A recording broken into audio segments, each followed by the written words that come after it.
Assalamualaikum warahmatullahi wabarakatuh. Halo guys, kembali lagi di YouTube channel aku Cindy Mandari dari Prodi Pendidikan IPA NPM A1M020060 mata kuliah Filsafat Pendidikan dan dosen pengampunya Dr. Muhammad Kristiawan MPD. Jadi di dalam video ini aku akan membahas tentang filsafat yang dimana bab satunya mengenal filsafat dan filsafat pendidikan. Teman-teman, ada yang tahu nggak sih apa itu filsafat dan bagaimana definisinya? Yuk ikuti terus videonya sampai akhir ya. Jadi istilah filsafat itu berasal dari bahasa Arab yang itu filsafa atau berasal dari bahasa Yunani itu filosofi yang berarti filos, cinta atau suka, dan sofia berarti pengetahuan dan hikmah. Jadi filosofia berarti cinta kepada kebijaksanaan atau cinta kepada kebenaran. Maksudnya setiap orang berfilosofi diharapkan menjadi bijaksana.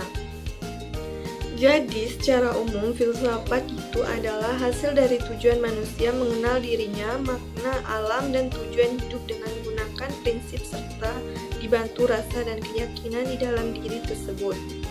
Dan menurut para ahli yang pertama, yaitu menurut Platon, ialah pengetahuan yang berminat mencapai pengetahuan kebenaran yang asli. Filsafat yang tidak lain dari pengetahuan tentang segala yang ada. Sedangkan menurut Francis Bacon, filsafat adalah induk agung dari ilmu-ilmu, dan filsafat mengenai semua pengetahuan sebagai bidangnya. Yang ketiga, menurut Paul, filsafat sebagai ilmu dasar yang hendak menentukan kesatuan pengetahuan manusia dengan menunjukkan dasar akhir yang sama, yang memikul segalanya. Baiklah, selanjutnya filsafat dalam kehidupan. Yang pertama, sebagai dasar dalam bertindak. Yang kedua, sebagai dasar dalam mengambil keputusan. Dan yang ketiga, sebagai untuk mengurangi salah paham dan konflik. Persiapan menghadapi situasi di dunia yang selalu berubah. Dan yang keempat, menjawab keraguan. Jadi itulah teman-teman manfaat dari filsafat di dalam kehidupan. Teman-teman, ada yang tahu nggak sih apa itu filsafat pendidikan?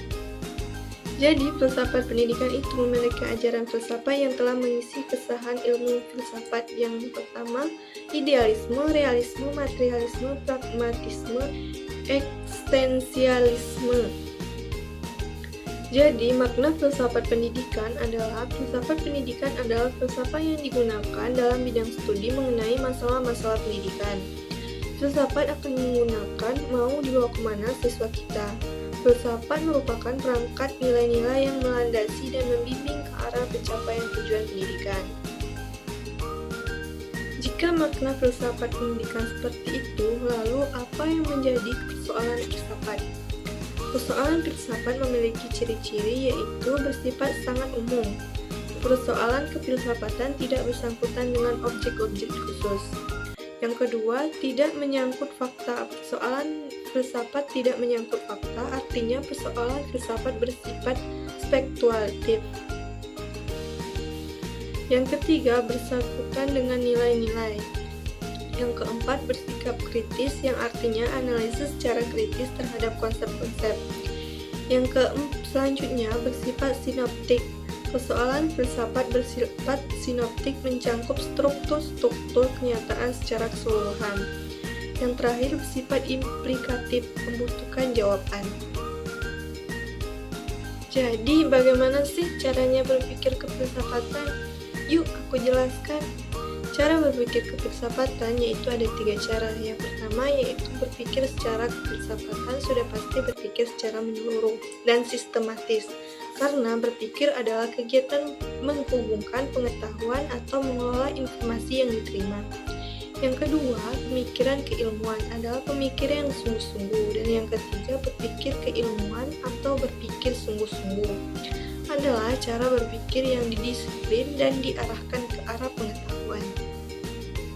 Selanjutnya, apa saja sih yang menjadi cabang ilmu filsafat? Cabang ilmu filsafat terdiri dari 3, yaitu yang pertama, metafisika. Istilah metafisika berasal dari bahasa Yunani mata la fisika, yang artinya sebagai sesuatu yang ada di balik atau di belakang benda-benda fisik. Yang selanjutnya, epistemologi berasal dari bahasa Yunani yaitu epistem episteme atau artinya pengetahuan, dan logis artinya teori. Epistemologi dapat didefinisikan sebagai cabang ilmu filsafat yang mempelajari asal mula atau sumber, struktur, metode yang sah tentang pengetahuan. Yang selanjutnya, aksikologi adalah cabang filsafat yang mempersoalkan penilaian atau yang berhubungan dengan ilmu nilai guna. Jadi itulah tentang materi filsafat dan filsafat lisan. Terima kasih ya teman-teman sudah menyaksikan video ini sampai akhir. Jangan lupa like, comment, dan subscribe ya. Dan jangan lupa juga isi link GoFrom di bawah ini. Sampai ketemu di next video ya. Dadah!